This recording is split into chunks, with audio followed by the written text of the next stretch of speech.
Okay, I've got a little odd thing that I've started to do recently. The earbuds.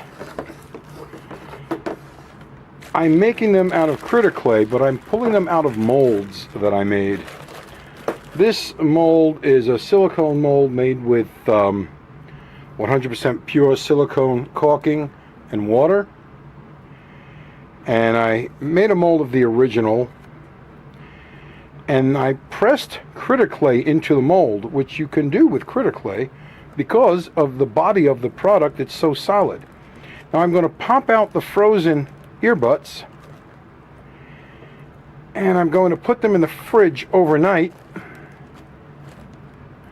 And here we have a frozen clay earbud. See the alert position. This part here, the flashing can be cut off. Better to do it as it thaws. Oh, there we go. Then you scrape the excess away.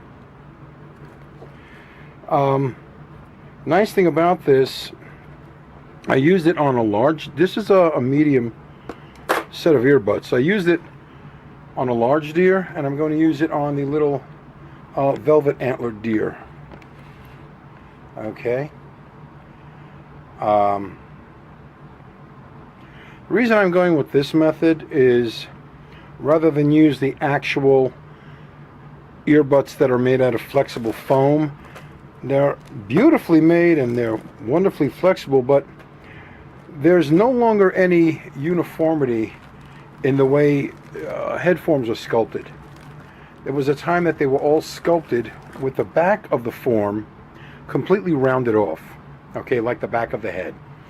Now everyone is putting their own signature to it. They're putting in partial ear butts and whatnot. And in order to use the original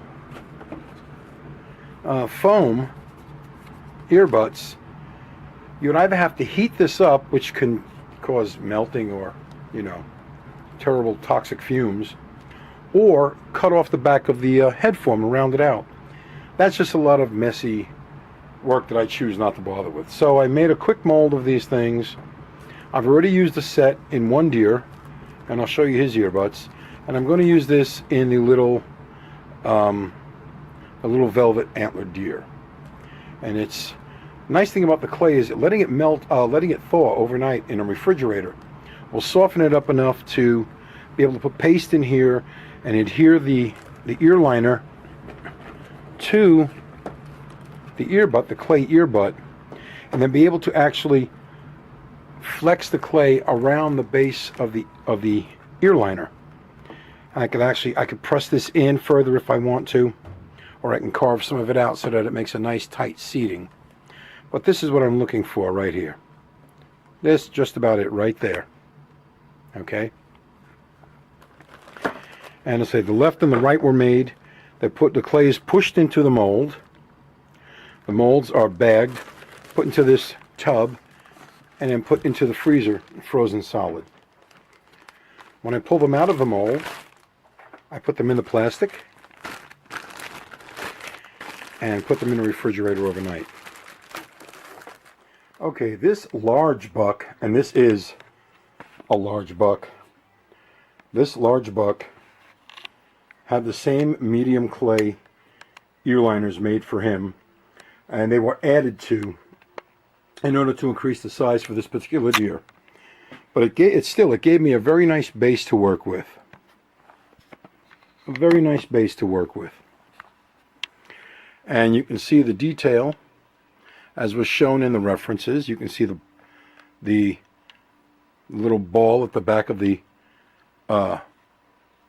cartilage ear liner, and how the structure runs along the back of the ear, and it gives me a nice fill-in around, and you can see the wrinkles modeled into the front, and how it comes right up to the base of the antlers here.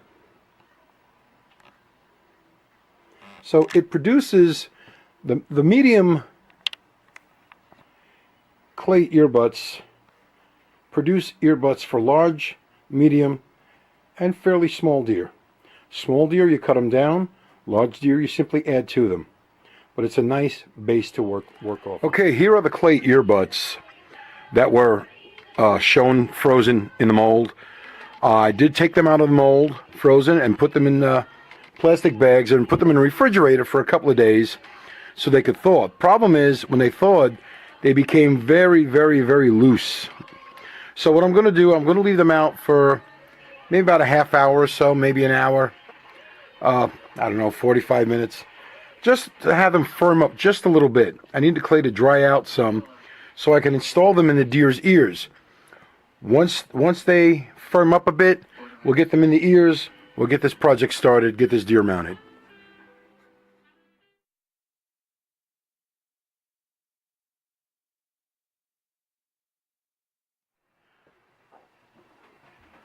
Right, I'm going to take down this corner. I took it down on the other side, and it's nice and round. I'm going to take this corner down as well. What I used was this big farrier's rasp, but not the rough side. I used the smoother of the two sides.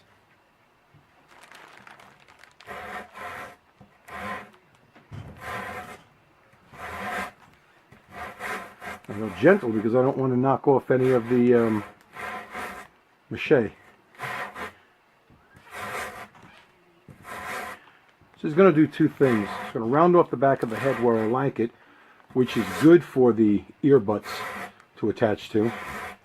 It's also going to make it smoother to pull the cape over the form without that little corner sticking out and catching the cape as it comes over. I also evened off the back of this skull plate just a little bit.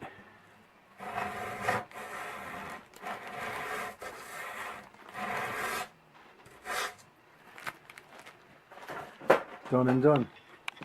Now it's nice and rounded and smooth. To seal it, there was a time I used to use shellac, but now I'm simply going to use Pro 1 Premium Hide Paste to seal where it's been filed and the internal foam has been exposed. I'll do it on both sides. And I'm simply going to let this air dry.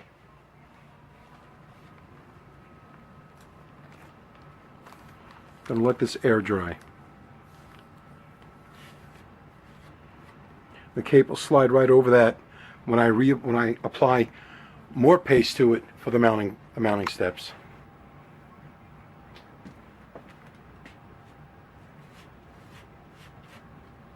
And there we go. To prep the nose before mounting, I take a bowl of clay. I'm going to flatten it out and apply it over the area where the nose pad is located. Now, even though the nose area on these forms are nice and rounded, this clay is just going to make it just a little bit softer looking. And if I want to roll the skin along here anywhere, it's going to have a soft underlayer to guide its positioning and rolling. I'm going to press that ball of clay very, very thin. It's not thick. It's going to be very, very thin.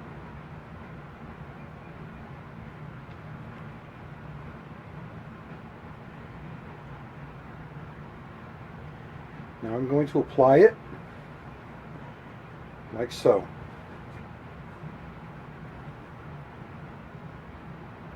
Make it fairly even, symmetrical. Put the whole thing over, press it into place, like so. Press it into the nostrils, over the top. Now, I'm going to take my modeling tools, my wood modeling tools. I'm going to carve away the part that's into the nostrils, like so. Put it back in the clay box.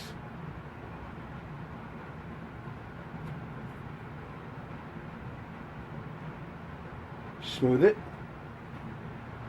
Trim it. press it down into tight contact with the top of the head form. I don't want a big bulging nose, so I want this pressed down, and I'm going to trim away some more clay, like so. And trim it away, trim it away, trim out the nostril area. I want to keep it here over the wings of the nostrils. You want clay on the wings of the nostrils.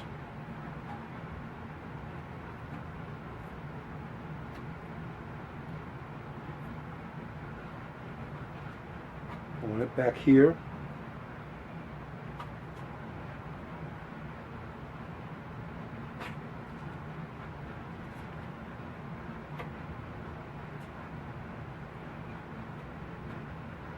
Like so.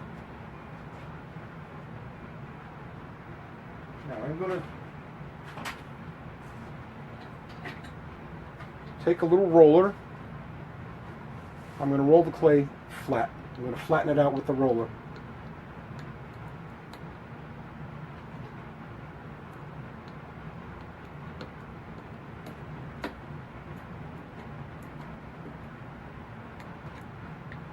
This does work better than smearing it with the fingers. The pressure is a little more even than with the fingers.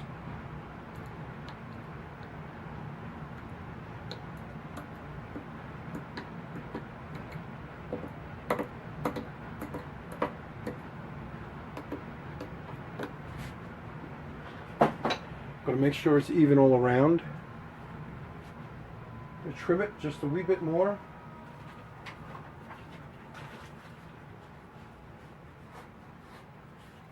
Smooth it, blend it to the head form, remove where I do not want any clay,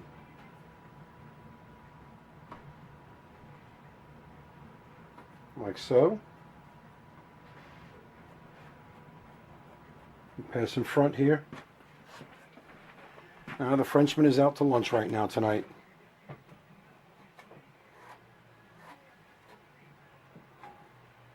There we go. And here we go.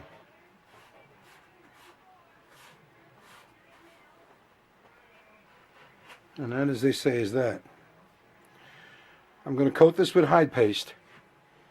With some hide paste. Coat this. Coat it right onto the foam. Okay? Like so. And I'm going to let this sit and dry, air dry on the clay.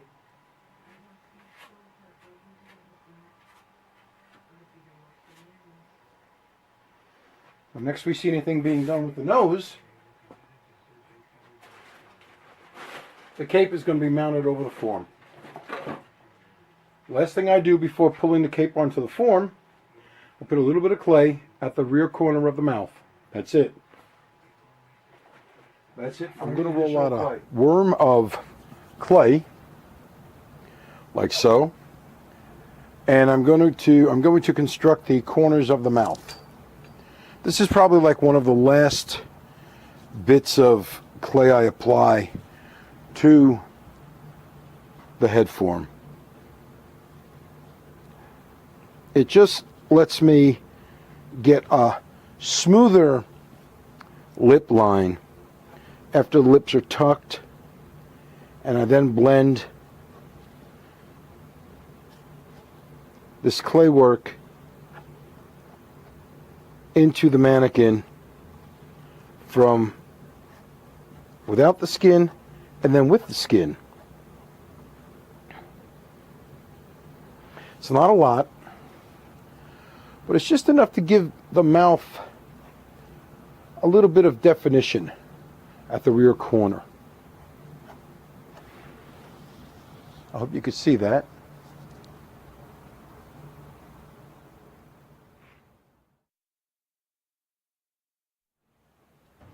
And here we have it.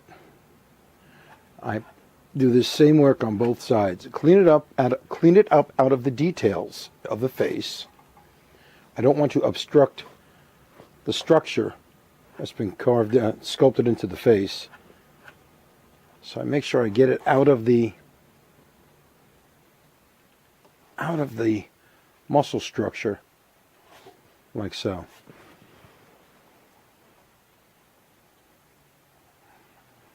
And there we go.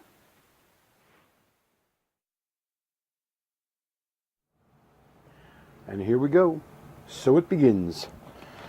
I've got my big old tub of Pro 1 Premium Hide Paste, and I'm going to start applying it to the head form. I start with the face first. The nice thing about letting the eyes set under the plastic after being coated with the paste is that you can run your hands over the clay. Now the clay will still allow me to press in the upper lid detail, even though it has been sitting, I think it's been sitting probably now for about 3 or 4 days. The cape has been refrigerated. I ran into the weekend, and I really don't work on the weekend. No reason I should. Lots of other people who work during the week take the weekends off. So they were under here. Now, I did check them. I did give a little spritz of water with the little atomizer bottle. You saw when I did the clay on the nose. So that was done during that time. That the eyes were hydrated just a bit, just with a little mist of water. But I'm going to go around. I'm putting clay on the area of the back of the head form that I filed the little pointed corners off of. I'm getting the paste all over and under the head form, around all the details, making sure paste gets pressed up into the lip slots, like so.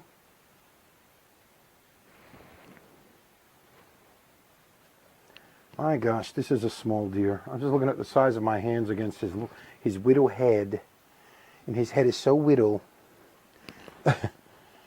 Alright, now I'm going to get paste around this side. I want a nice even layer. I don't need it, really don't need it heavy. And the nice thing about this, when you pull the cape on, unlike the dextrin paste, it doesn't get pulled away. Now I'm trying to avoid where the incision is located. I'll get paste in there later. It's not a very long incision, but I do want that to be kept clear of paste before the cape application. Now I'm going to go on applying paste. The next thing will be to pull the cape onto the head form. The head form has been completely pasted up. Now I'm getting the cape, shaking it out a little bit. Don't forget the ear liners are in here, so I want to be aware of where the cape is at. I've got my inside and outside, or I should say, I'm sorry, my top and my bottom, where it's located. All right. Here's the cape. And I'm putting it over my hands. And turning it inside out to apply to the head form. And like so, over we go. Now, just be sure the back of the form, of the cape rather, is going down the back of the head form. Now it's not twisted.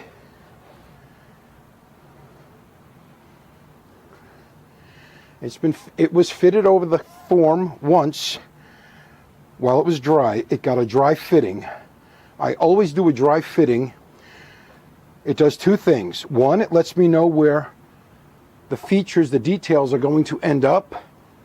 And two, it stretches the cape out so that when I'm finally at the mounting stage, like here, it will go on without any difficulty. Now, small as he is, he does fit the form a little tight, But the nice thing about having the eyes pre-made, preset with the hardened clay, well, not hardened, but the semi-dried clay, a lot of the moisture is out of the clay, is that this cape pressing down on the eyes is not going to disturb all of my careful clay work. And remember, there was a whole video devoted to the clay work.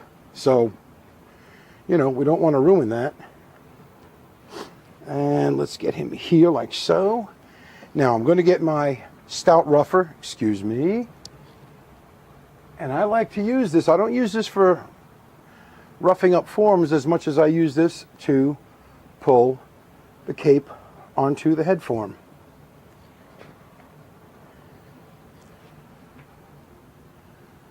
Like so. Put it down, get back here, my fingers under the cape at the eyes, at the top of the head, wipe the paste off my fingers. I've not put the clay earbuds in place yet. They're going to go on, they're going to go into the skin after I get him placed on the head form. And once we pass, there's always one critical point on getting the cape onto the form. Once you pass it, you'll know it, because suddenly everything slides into place. Everything slides into place beautifully. And I say, this is such a small buck, but he's a little beauty. He's pretty clean. He doesn't have a lot of scars. He has a little bit of epidermal slippage around the eyelids, which can happen from time to time for whatever reason. The fact that this little buck, killed in October, still has velvet on his antlers indicates, several things. He's either what's called, I believe it's called a cryptorchid. It's cryptorchidic in that he has like one descended testicle, or his testicles were damaged by a kick or some other damage, or poor genetics, or he was a little sick. And if he was a little sick, that would keep velvet in place and make his skin just a wee bit tender. Okay, now I'm going to, at this point, I'm going to reapply a little bit of paste to the tip of the nose. Pardonnez-moi. Ah, the Frenchman's back. Just a wee bit. Just a wee bit. Oh, now my little Irish leprechaun friend is here. Okay.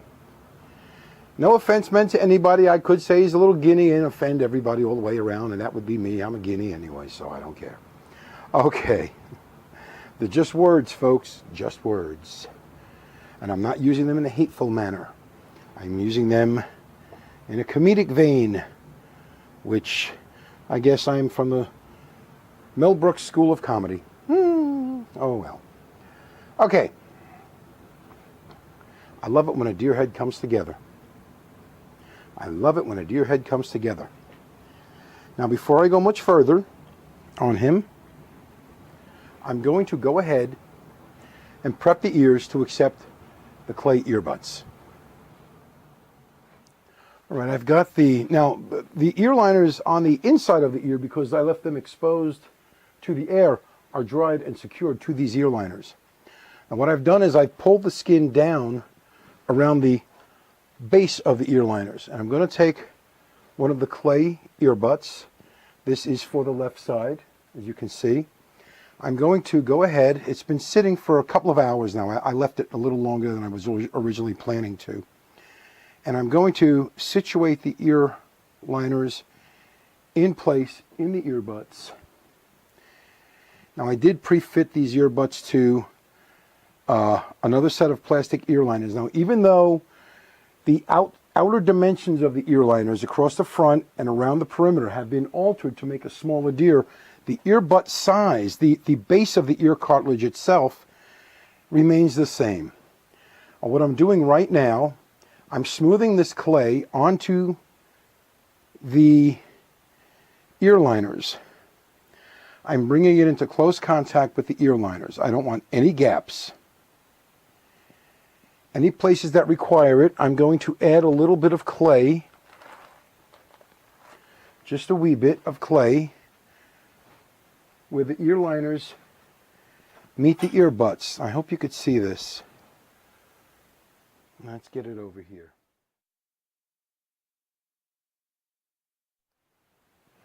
Alrighty. Right here, I want to get some fresher clay. A little roll of fresher clay. I'm going to roll out a little worm. Again. And I'm going to make a connection right along where the ear liners meet the ear butts. And I'm going to blend the entire structure together.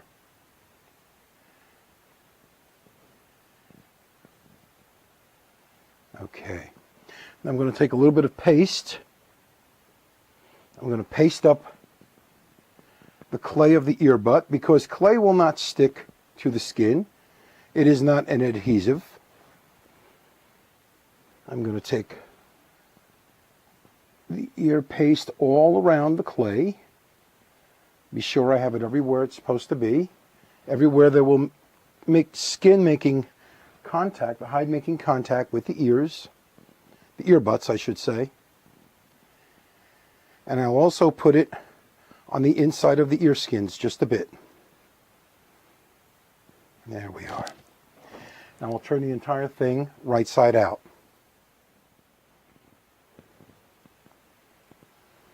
Alrighty. Make sure that the ear butt is pushed up into the ear skin.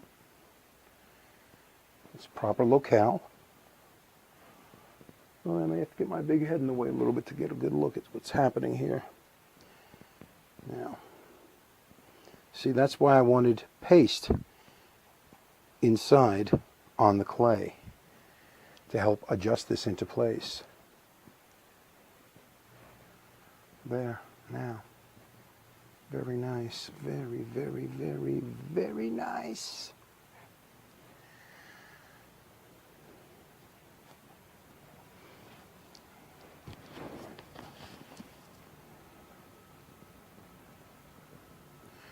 Now, off camera, I'm going to set the other ear base, and when I come back, the other ear will have its ear butt in place, and the antlers will be attached to the top of the head form.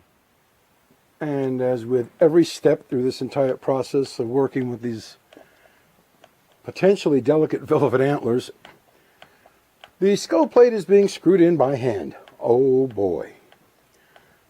Fun? No. Careful? You betcha. Will I do it again in another instance like this? In a New York minute, baby. Absolutely. Abso-freaking-lutely. I'm going to continue on screwing the antlers in, getting them down tight, and then I'll be pulling the ears up in place and continuing on with the mounting of the little deer. With this skull plate, secured and the screw heads down tight against the bone where they belong, I simply fill over the open holes with some fresh critter clay. All four get sealed in the same way, making sure that they're smoothed over and the clay actually blends into the top of the skull plate. Well, to the top of the mache work. Okay, now I want to bring the ear liners, well, bring the ears rather, and the ear butts up into place.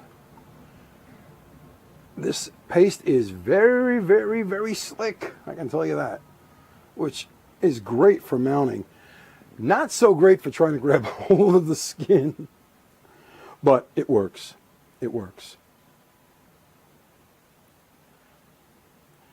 I get these ear butts into place, up where they belong. Be sure the eyelid skins are being located properly.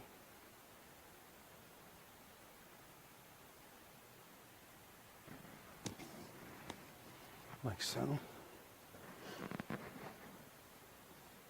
I need to get this on both sides now. Need to make sure that the skin comes around the backs of the ear butts so that it will close when sewn shut. Okay, right here I've got to make an adjustment of the clay on the inside at the top of the ear. I got to make an adjustment through the outside here. Just got to press it and sculpt it around with my thumb. There we go. I need it to lay smooth and flat. There's a wrinkle right here. There's a fold actually where the clay is sitting where it wants to, and I want it to be where I want it. So a little manipulating is required, and that's done. Now I'm going to get some pins. I'm going to pin things in place, just temporarily. Bring it around back here. We'll pin this skin into the form at the back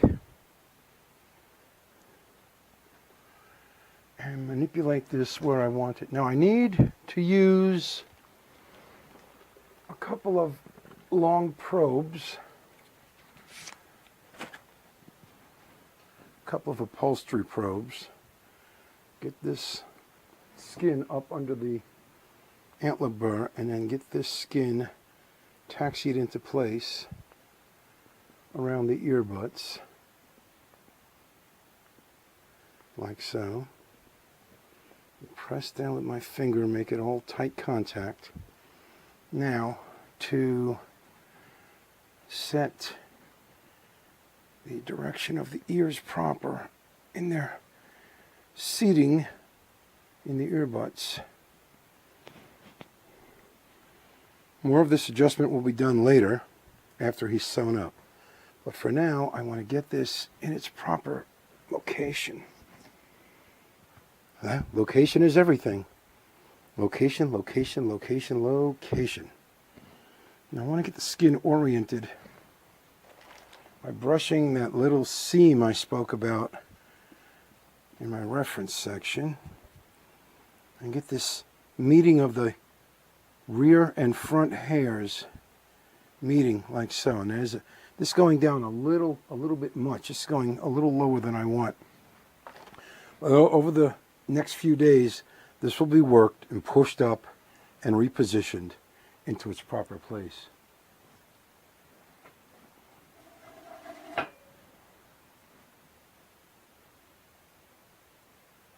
But here we've got the little buck coming together real nice.